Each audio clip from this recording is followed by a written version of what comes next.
интернете того, что есть у нас, ни один читатель, ни один студент, ни один педагог не найдет. Мы с гордостью говоря уже о таких уникальных книгах, которые располагает наша библиотека, это в первую очередь, конечно, фонд Басыра Гафарова. Это фонд Шемизаде, Эшрефа Шемизаде, великого нашего классика. Это фонд Усейна Куркчи.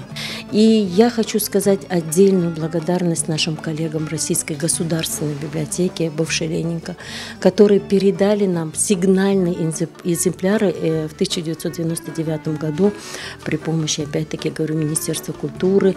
2000 с лишним книг были переданы в фонд нашей библиотеки и составляют ту золотую сокровищу, которую и располагает наша библиотека.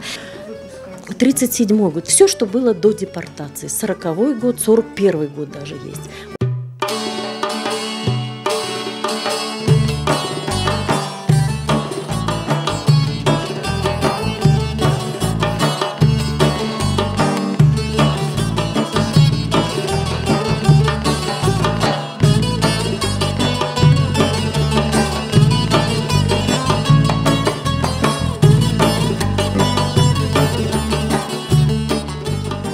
Одним из ключевых проектов является просветительский проект «НУР», то бишь просвещение, в рамках которых регулярно у нас проводятся конференции, чтения, различные площадки научные.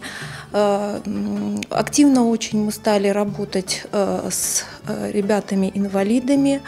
В 2016 году у нас стартовал социально ориентированный проект «Территория равных». У нас при библиотеке уже очень давно работает Центр крымско-татарского детского чтения «Чох-Рачах».